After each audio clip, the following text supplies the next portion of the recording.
Hello and welcome back. तो आज के इस वीडियो में हम 12th standard Maharashtra board economics का सारे के सारे कंप्लीट द फॉलोइंग स्टेटमेंट हम चैप्टर नंबर 1 के कवर अप करने वाले हैं। अभी कंप्लीट द फॉलोइंग स्टेटमेंट जो है आपके क्वेश्चन जो है क्वेश्चन 5 आते हैं और आपको 1 मार्क के क्वेश्चन होते हैं और 5 मार्क्स मिलेंगे अगर आप 5 क्वेश्चन का राइट आंसर देंगे। तो हम चैप्टर नंबर 1 के सारे क्वेश्चन को यहाँ पे कंप्लीट द फॉलोइंग स्टेटमेंट के इस वीडियो में कंप्लीट कर लेंगे ताकि आपको जो बोर्ड एग्जाम के लिए एक्स्ट्रा क्वेश्चन वगैरह कुछ पढ़ना ना पड़े। इस वीडियो में मैंने आपको जो भी प्रीवियस ईयर क्वेश्चन में आए हैं बहुत सारे रिपीटेड क्वेश्चंस वो भी इस वीडियो में, ठीक है। तो एक ही वीडियो में सारे क्वेश्चन मिल जाएंगे। अभी हम सिर्फ और सिर्फ चैप्टर नंबर 1 के करेंगे, ठीक है। सिर्फ और सिर्फ इस वीडियो में मैं आपको चैप्टर नंबर 1 के क्वेश्चन दूंगी कंप्लीट द फॉलोइंग के, और बाकी जो जैसे हमारे क्वेश्चंस हो जाएंगे चैप्टर नंबर 1 के ऑड मैन आउट, वो नेक्स्ट वीडियो में ऐसे आते रहेंगे, ठीक है। ऑड मैन आउट के क्वेश्चंस होंगे नेक्स्ट वीडियो के अंदर। फिर हम एक वीडियो में डिटेल में डिस्कस करेंगे एक्सप्लेन दी कंसेप्ट के जो क्वेश्चन आते हैं उसमें आपको 2 मार्क्स के लिए कितना बड़ा आंसर लिखना है, ठीक है, वो भी हम डिस्कस करेंगे। फिर हम 4 मार्क्स के क्वेश्चन कैसे लिखने हैं नेक्स्ट वीडियो में हम वो भी डिस्कस करेंगे। ऐसे एक चैप्टर के एक वीडियोज़ आते रहेंगे, तो सब्सक्राइब ज़रूर करना। तो हम वीडियो को शुरू करते हैं।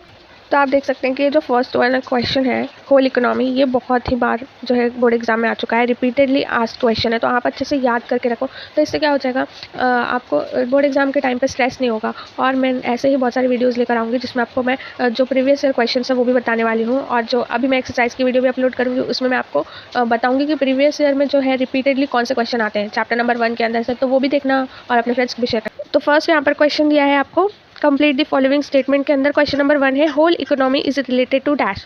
होल इकोनॉमी किससे रिलेटेड है? तो हमने सबने चैप्टर नंबर 1 जब पढ़ा है तो हमें इकोनॉमिक्स के 2 ब्रांचेस बताई है, एक माइक्रो और दूसरा मैक्रो। तो माइक्रो में तो हम छोटे छोटे पार्ट्स स्मॉल पार्ट्स की स्टडी करते हैं, ठीक है, और मैक्रो के अंदर हम होल इकोनॉमी की स्टडी करते हैं। तो हमारा राइट आंसर क्या हो जाएगा यहाँ पर राइट आंसर हो जाएगा option number B macro economics, ठीक है। तो हमारा जो बी वाला ऑप्शन है वो हमारा राइट हो जाएगा। तो क्वेश्चन नंबर 2 यहाँ पर दिया गया है। क्वेश्चन नंबर 2 है theory of economic welfare basically deals with dash. तो थ्योरी ऑफ इकोनॉमिक वेलफेयर किससे डील करता है? यहाँ पे आपको 4 ऑप्शन दिए हैं A B C D, इसमें से आपको एक सेलेक्ट करना है कि आंसर कौन सा यहाँ पे जो ऑप्शन है वो कौन सा वाला करेक्ट है। तो यहाँ पे जो ऑप्शन नंबर A है efficiency in allocation of resources, ये हमारा राइट आंसर है। Moving on to the next question. Next question है question number 3 macroeconomics is the branch of economics which analysis the dash. तो यहाँ पे आपको 4 ऑप्शन दिए गए हैं, इसमें से हमारा जो करेक्ट आंसर है वो है option number B entire economy, क्योंकि मैक्रो इकोनॉमिक्स जो है पूरी की पूरी एंटायर इकोनॉमी को क्या करता है यहाँ पे एनालाइज करता है, ठीक है। मैक्रो इकोनॉमिक्स एंटायर इकोनॉमी को क्या करता है? एनालाइज करता है। नेक्स्ट क्वेश्चन है question number 4 the branch of economics that deals with the allocation of resources.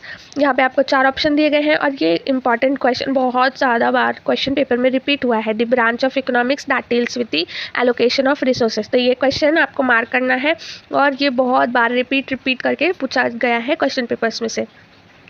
तो यहाँ पे हमारा करेक्ट आंसर हो जाएगा माइक्रो इकोनॉमिक्स, ठीक है। हमारा जो ऑप्शन नंबर A है वो करेक्ट है।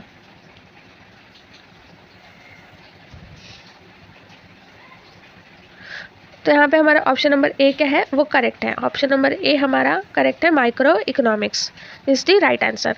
Moving on to the next question. Next question यहाँ पे 5th क्वेश्चन है method adopted in micro economic analysis. तो आपको यहाँ पे फाइंड आउट करना है कि कौन सा मेथड अडॉप्ट करते हैं माइक्रो इकोनॉमिक एनालिसिस करते वक्त। तो यहाँ पे A में दिया है लंपिंग मेथड, B है एग्रीगेटिव मेथड, C है स्लाइसिंग मेथड और D है इंक्लूसिव मेथड। तो आपको यहाँ पर याद रखना है तो जब भी माइक्रो इकोनॉमिक्स एनालिसिस की बात होगी, जब भी माइक्रो की बात होगी, माइक्रो मतलब आपको याद रखना है छोटा, ठीक है, माइक्रो मतलब स्मॉल, आपको ये याद रखना है। जब माइक्रो इकोनॉमिक्स आप याद रखोगे कि माइक्रो मतलब छोटा, माइक्रो मतलब स्मॉल, माइक्रो के अंदर हम एक इंडिविजुअल पार्ट की स्टडी करते हैं, तो आपको यहाँ पे याद आएगा कि जब हम स्मॉल और हम छोटे की बात कर रहे हैं, स्मॉल इंडिविजुअल पार्ट की, तो हम यहाँ पर क्या करेंगे स्लाइसिंग मेथड जो है याद रखेंगे, ठीक है।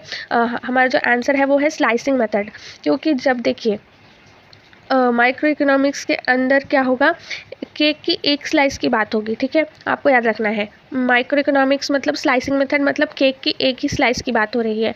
और जब हम मैक्रो की बात करेंगे तब हम पूरा का पूरा केक स्टडी करेंगे, होल इकोनॉमी स्टडी करेंगे। और जब हम माइक्रो इकोनॉमिक्स की बात करेंगे तो हम सिर्फ और सिर्फ केक की एक स्लाइस ये दिख रही है आपको, इसकी बात करेंगे। तो हमारा ये आप याद रखो स्लाइसिंग मेथड होता है, ठीक है। जब हम माइक्रो इकोनॉमिक्स की बात करेंगे, माइक्रो मतलब स्मॉल मतलब छोटा, ठीक है, तो हम स्लाइसिंग मेथड यूज़ करते हैं, ये याद रखना है आपको। नेक्स्ट है the term micro economics and macro economics were first used by dash. तो ये भी एक क्वेश्चन है जो बहुत बार रिपीटेडली आपके क्वेश्चन पेपर्स में आते हैं, तो इनको आपको अच्छे से याद रखना है, ठीक है। नेक्स्ट क्वेश्चन है हमारा 6th वन, हम यहाँ पर सॉल्व करेंगे। तो यहाँ पे जो 6th वन का राइट आंसर है रैगनर फ्रिस्क, ठीक है, ये हमारा राइट आंसर है। नेक्स्ट क्वेश्चन है question number 7, micro economics is also called dash. तो माइक्रो इकोनॉमिक्स को हम और क्या बोलते हैं? माइक्रो इकोनॉमिक्स हमारा जो है, माइक्रो इकोनॉमिक्स को हम प्राइस थ्योरी भी कहते हैं। Micro economics is also called as a price theory. ये भी बहुत ज़्यादा रिपीटेड क्वेश्चन है, क्वेश्चन पेपर में बहुत बार पूछा गया है, तो आपको ये याद रखना है, ठीक है। बहुत बार आता है और फिर भी इसमें बच्चे कंफ्यूज हो जाते हैं, तो आपको अच्छे से याद रखना है micro economics price theory, micro economics price theory, ठीक है। Moving on to the next question. Next question है 8th one, the term micro is derived from the Greek word dash. अब यहाँ पर बहुत ज़्यादा ध्यान रखो कि ऐसे क्वेश्चन दो टाइप के आते हैं, कभी आपको माइक्रो का पूछेंगे और कभी मैक्रो का पूछेंगे, तो अच्छे से याद रखना यहाँ पे क्या पूछ रहे हैं, क्वेश्चन अच्छे से रीड करना, ठीक है। तो यहाँ पे हमें पूछा गया है माइक्रो का, micro is derive from the Greek word dash. तो माइक्रो कौन से ग्रीक वर्ड में से डिराइव हुआ है? तो हमारे यहाँ पे करेक्ट आंसर है option number B is the right answer, ठीक है। ऑप्शन बी है हमारा, वो राइट आंसर है। नेक्स्ट क्वेश्चन है question number 9, micro economics was popularized by neoclassical economics dash in his book Principle of Economics। तो हमारे यहाँ पर क्वेश्चन का आंसर है अल्फ्रेड मार्शल, ठीक है, Alfred Marshall is the right answer. Moving on to the next question, theory of dash deals with the efficiency in the allocation of resources। Bar repeatedly आता है, इसे भी ध्यान रखना है सबको और अच्छे से पढ़ना है। तो यहाँ पे आपका जो करेक्ट आंसर है वो है इकोनॉमिक वेलफेयर, ठीक है, economic welfare is the right answer.